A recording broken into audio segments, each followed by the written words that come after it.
Hello, my name is John, and today we'll be reading Steve Bannon, Civil Rights Hero.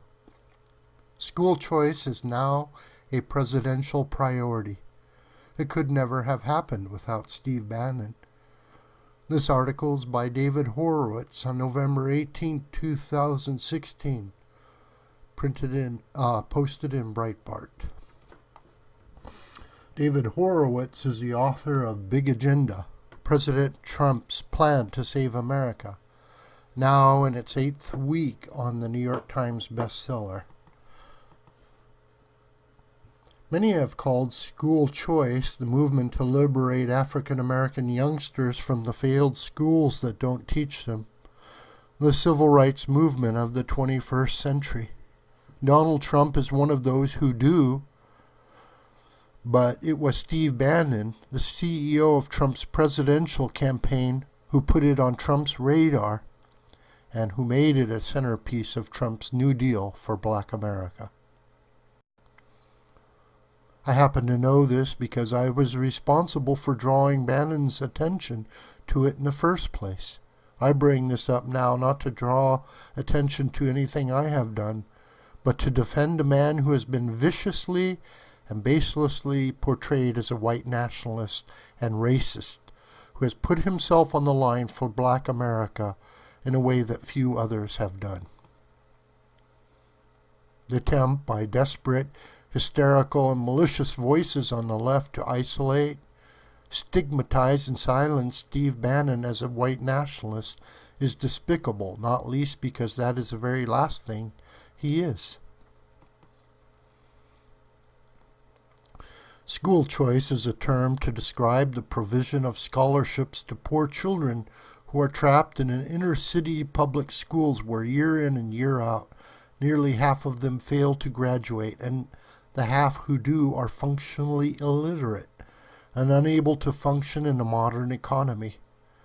These scholarships or vouchers would allow poor children to take the tuition that taxpayers already provide and use it in a school, private or religious, that would actually teach them.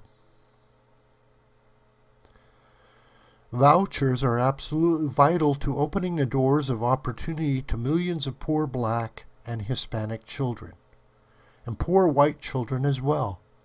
Democrats are fiercely opposed to vouchers because giving parents the power to choose would break the Democrats' monopoly. It would undermine the lock that teacher unions have on the public schools, and it would threaten the slush fund that the unions provide to the Democratic Party. At the same time, Democrats, the Obamas and Clintons, prominent among them, send their own children to private schools where they know they will get a decent education. Republicans have long proposed voucher systems, but their proposals have failed because of the myopia and timidity that characterizes the Republican establishment. The voucher amounts that they propose are too small, far less than an actual tuition, and the programs too modest to gain public attention and therefore support. 16 years ago, to get around this deficiency, I proposed to the top advisors of the Bush presidential campaign that they announce a $100 billion voucher program for inner-city children. They passed on it. I also got my friend Congressman James Rogan to draw up a bill to do the same. It went nowhere. Then Donald Trump came along and made my friend Steve Miller his chief policy advisor, and my friend Steve Bannon the CEO of his presidential campaign.